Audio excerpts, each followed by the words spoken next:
Good morning, Philippines. So, what are we going to talk about today? Today is Tuesday, December 12th.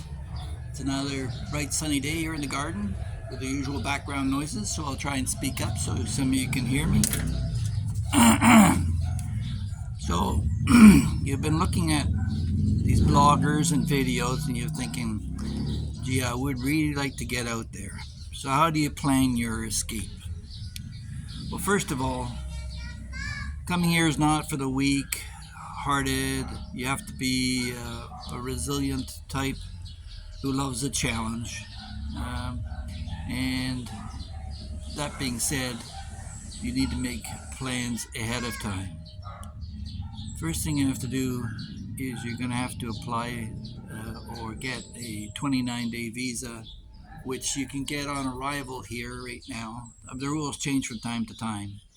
But if you come here, you're going to have a forward travel requirement coming from Canada. That means you either get a return flight or you move on to another country. When I come here now, I buy one-way tickets as they're available and pick up a forwarding flight either to Singapore or Thailand. Singapore, you can get it for like $60, something cheap like that, and that covers the requirement. Now, if you're going to travel forward, you may want to consider Thailand, Cambodia, Indonesia, Vietnam, Malaysia. There's a bunch of other places to visit so you can shop and compare. But for your initial travel, you'll want to get a 29-day visa, and you'll have to leave the country before that expires. So, if you're coming for a little over 3 weeks, a month, don't pack a lot of things. Like you don't. It's a hot climate, so you won't need a lot of socks or long pants, that type of thing.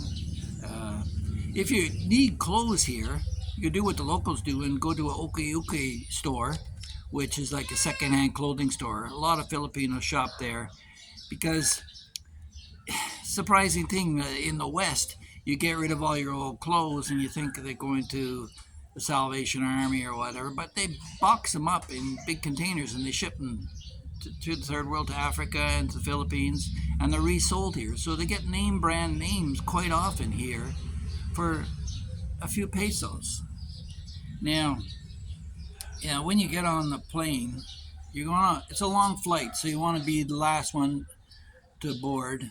Uh, the flight leaves at the same time, regardless of the first one or the last one. But I got to keep getting all these people lined up at the airport to get on a plane. So I sit there and I wait until everybody else is gone. And then when you're in mid-flight, you're looking at stretches of 15, 18 hours on a plane. Halfway through that, you're going to want to stand up and shake your legs and your arms out because there is a condition, especially amongst seniors, of poor blood circulation, and you're at risk of deep vein thrombosis, which has caused problems on longer flights. So make sure you get up and give that a shake. Now, when you get to the airport, you want to get a metered taxi. Don't be bullied by the raging dispatchers that are flying around saying, sir, sir, sir, and they're grabbing your bags and they're trying to direct you towards somebody who's going to charge you a flat rate. Well, your flat rate's going to be double or triple what you normally pay, or even in a meter taxi, you better have your GPS coordinates for your route so you know you're not being sidetracked. Uh, and remember where you are. You are in the Philippines. People there are struggling to survive at the airport, and they're going to do what it takes to take every advantage of you, friendly though they might be. Now, when you're booking your stay, you can book through Airbnb. You should do something like that, regardless of whether it's a hotel or not. But make sure that there's a pool and an air conditioner because when you first arrive, you're going to be suffering with jet lag. So uh, it varies from person to person. But if you book the first 3 days, you can get yourself settled on the ground. You can go out to the swimming pool, relax, have a drink, whatever, and then retire to your air conditioned room. So you want to get that. And for that, rates could be anywhere from as low as 1,000, 1,500 to up to 4 or 5,000 pesos per night, which is about anywhere between $50 and $100, generally, even lower. I mean, you can get them. You can get them as low as $30 a night, but then you're starting to compromise on quality, and you want your stay to be a pleasant one. So before you leave, you want to make sure you've renewed your credit card so the expiration date on your card isn't 3 months after you get here or something like that. And you have a problem with it. And before you travel, you make sure that's in the bag in your hand. So you're gonna have to apply that long before you leave. And you want to maintain a Canadian phone number and plan overseas, because here in the Philippines, if you buy a card, you're going to have to get what they call load, stopping off at stores and shelling out 200, 300, 400 pesos at a crack to get buy time on your phone here in the Philippines, and you don't have to deal with that. And phones are actually cheaper. That's one thing that's cheaper in Canada are electronics. So if there's any electronics you're coming here for a longer term stay, you want to pick them up in Canada, not in the Philippines. And when you go to the bank, most of the banks, you put your card in, you put your PIN number, you make sure that nobody can see where you're accessing your card, and you have a secure PIN.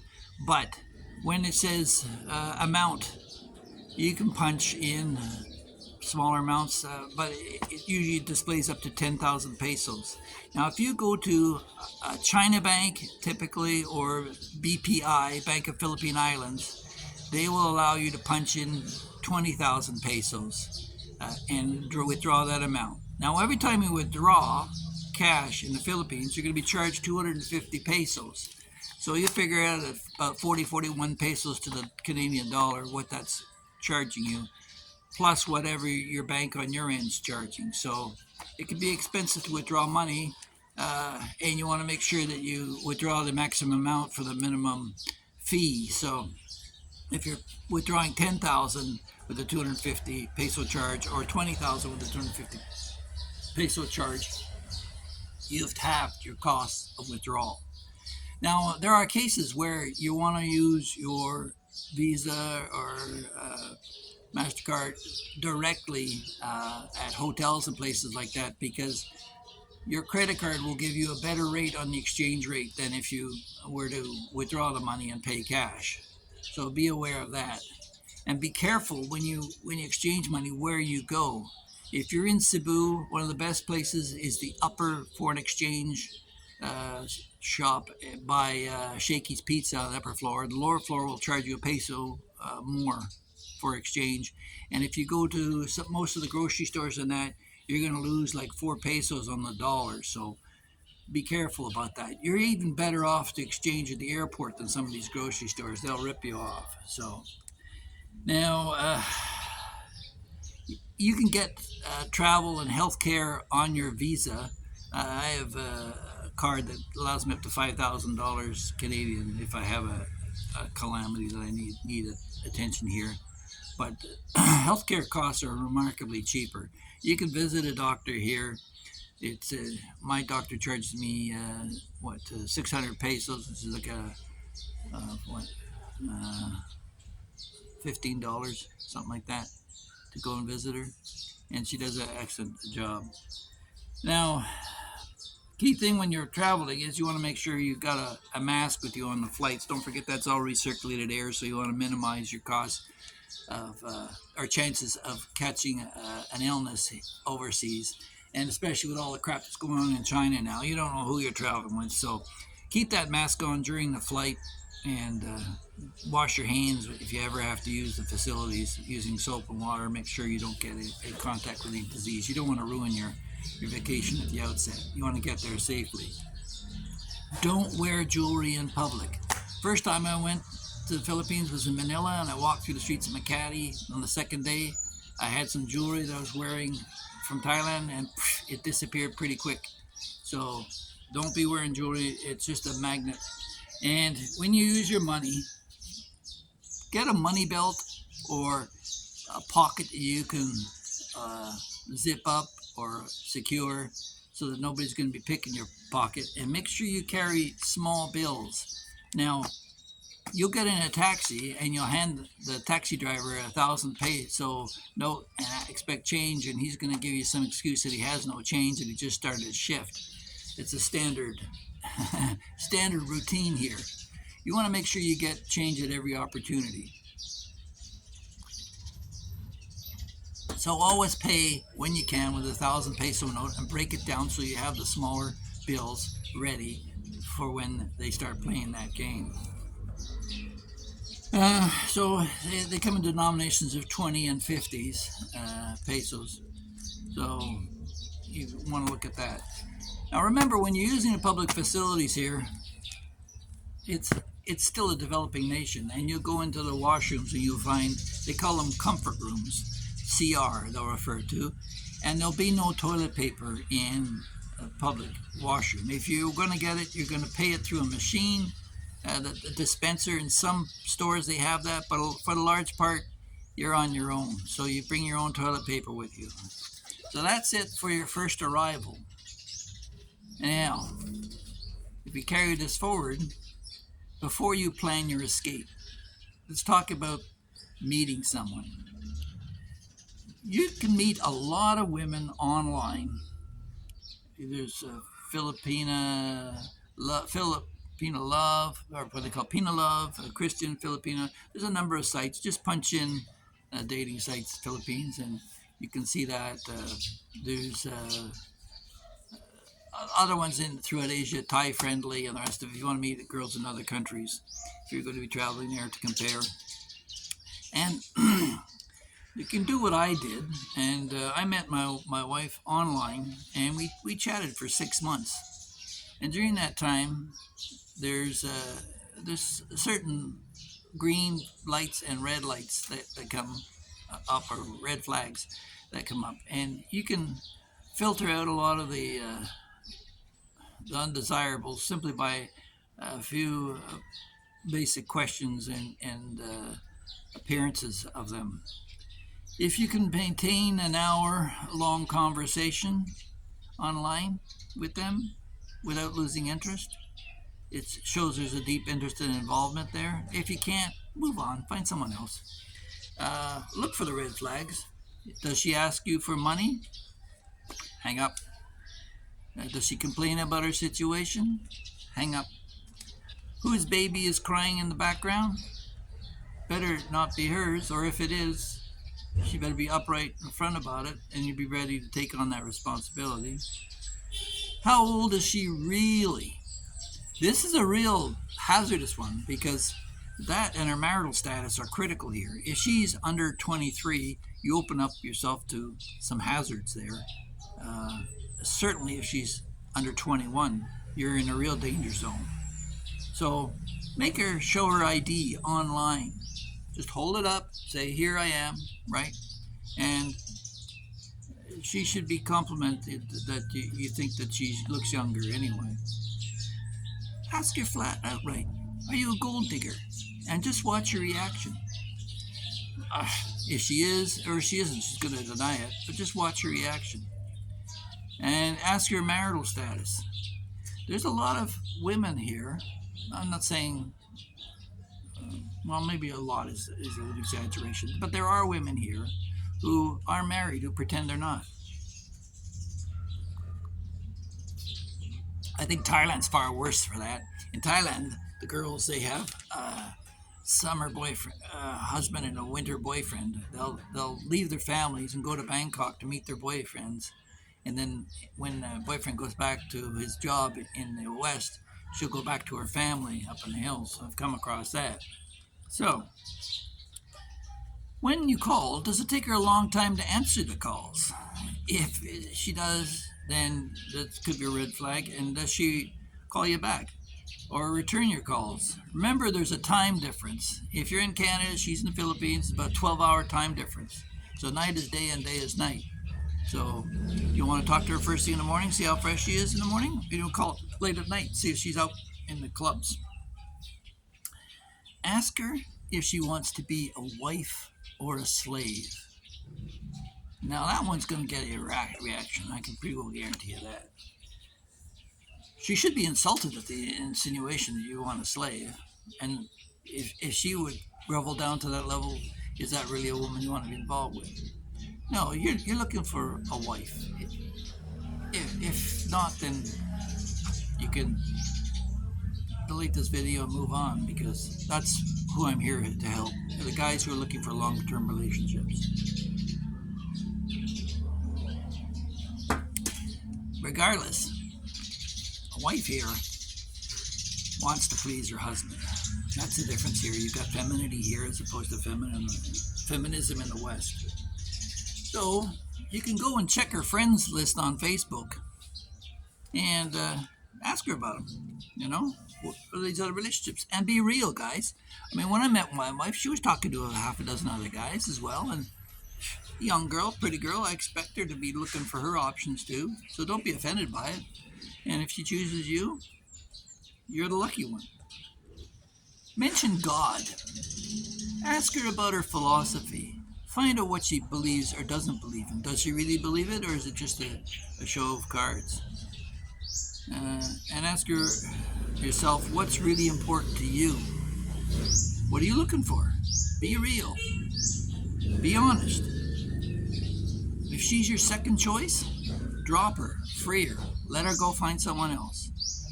Don't be wasting her time. Don't be wasting yours. If there's none that really you decided you seriously want a relationship, don't be meeting her at the airport. Don't be giving her false hope.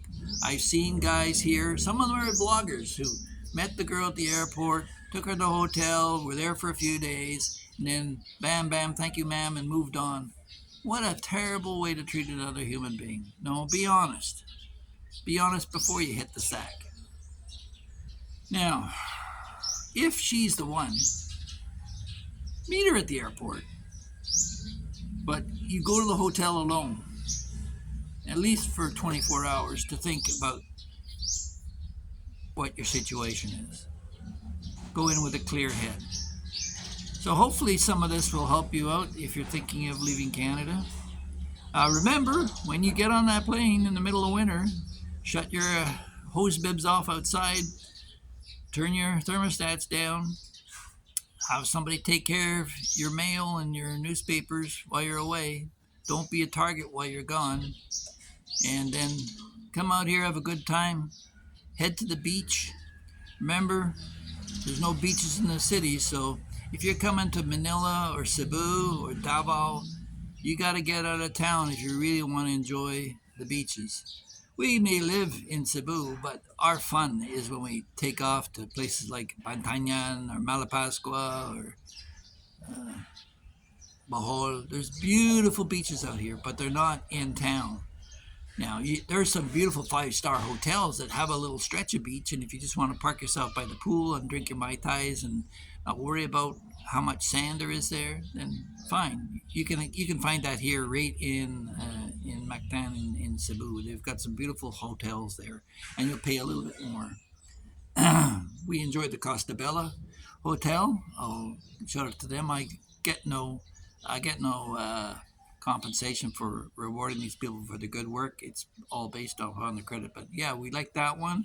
And my favorite, and one of the first ones I ever stayed at, was the Montebello Hotel, which was closed for a while. They did renovations during COVID, and they've just reopened, and it's more beautiful than ever. They've cleaned it all up. It's a lovely garden hotel. It's the only garden hotel, really, in Cebu.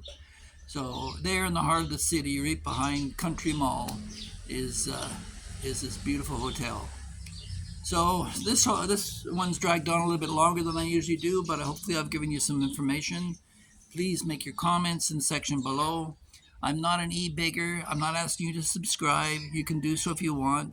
If you want to catch more of this kind of stuff, just click the notification bell and you'll be known. But yeah, so if you want to subscribe, that's great. If I do collect any revenue off any of these things, if I ever do get monetized, it's all going to go to the Philippines anyway. I don't need it, and I don't want it.